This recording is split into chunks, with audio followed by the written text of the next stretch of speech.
I firmly and honestly believe that I could fart in this jar, and there are 1,000 humans alive on planet Earth right now who would pay me $10 for a sniff. Now, there's nothing special about my farts or this jar. I also believe you could fart in one of your jars, and an equal if not larger audience of grateful guff guzzlers would be waiting with their wallets out.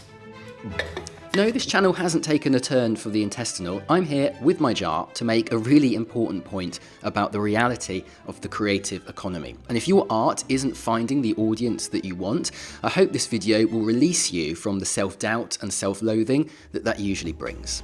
Hello, I'm Adam, and I'm here to help you feel more creative. Super thanks are now available on this channel, so if this video or any of my others have inspired you, you can now show your appreciation with a small tip. Thanks as always for watching. Fart in a jar, make 10,000 bucks. It's actually not that crazy if you do the maths. There are about 8.3 billion people alive on planet Earth today.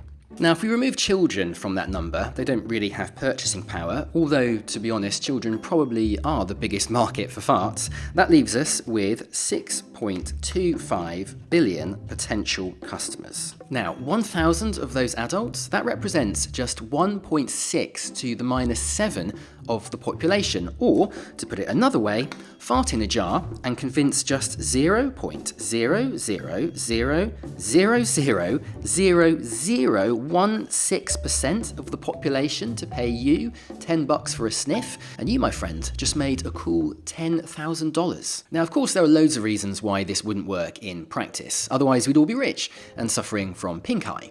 If we're talking about all 6.25 billion adults alive today, we have to accept that they are scattered all over the world, from Austria to Zimbabwe. The shipping logistics alone would be intimidating. Statistically, 80% of them are going to be living in a developing country, and so probably can't justify the $10 on your Duodeno delicacy, no matter how much they want it. And remember, they do really want it. And then there's just the challenge of awareness, right? I mean, these days everyone's got access to a jar and can make their own farts at home. You're competing on the market with tens of millions of other people and their beautiful biome bouquets. Your fart fans are there, all 1,000 of them, believe me, they exist, and their day would be made by your unique fecal fragrance. But this is a noisy, stinky world, and most of them don't know you exist. Now look, these are real challenges, right, that make finding your 1,000 customers near impossible. But I hope you can see that none of these challenges have anything whatsoever to do with your fart, with its quality, or with how much it deserves to be in the world. These are failures of distribution, or just the realities of living in an imperfect world. And you know this intuitively, right? Like, faced with 0 sales on your fartsy page, you wouldn't be criticizing your own gut biome. You wouldn't be doubting your fart's right to exist. Your fart is your fart in all its divine glory, and whether or not there's anyone else there to smell it. So why can't we be this kind to ourselves when it comes to our art?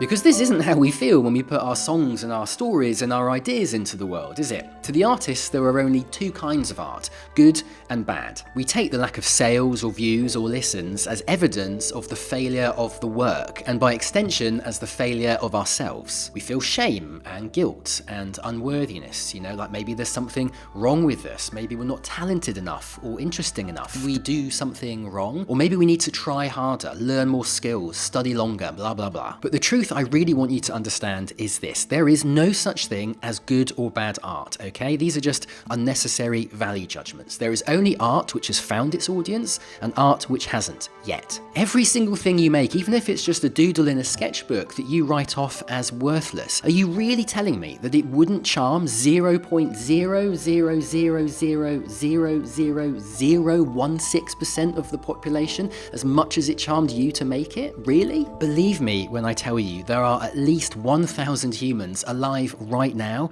who would be stopped in their tracks by your scrappiest poem, your most first draft of a story. A whole village that would be moved by it, maybe even profoundly changed by it, if only they knew it existed. And the fact that they don't, that's not your fault, okay? That's not your shame to carry. It's the market's job to match buyer and seller, and the fact that it consistently fails to do that, that's not on you. Oh, and by the way, in this 1,000 people, I'm not even including those who aren't born yet. Did you know that Nick Drake only sold 4,000 records when he was alive? But I just checked on Spotify, and today, 30 years after his death, 2.5 million people listen to at least one of his songs every month. Now, I'm not being facetious, honestly, but I am being a little bit silly, because I want you to think differently about the art that you bring into the world. I want you to ditch the self-doubt and the self-hatred, the shame, and I want you to see everything you make as a divine gift, because that's what it is. Any art you make, well, it's not that different to one of your farts, really. Think about it. It comes from deep within you. It's a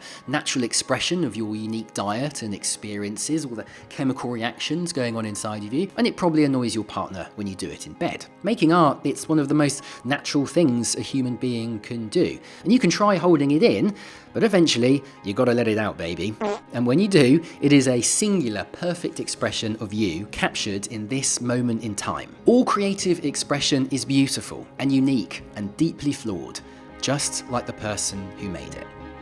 I suppose there's one other way you could make 10 grand from farting in a jar. I mean, instead of convincing 0.000000016% of the population to give you $10, you could convince 1 billionaire to give you, what, 0.000000003% of their wealth? Come on, Elon, sniff my musk, you fuck.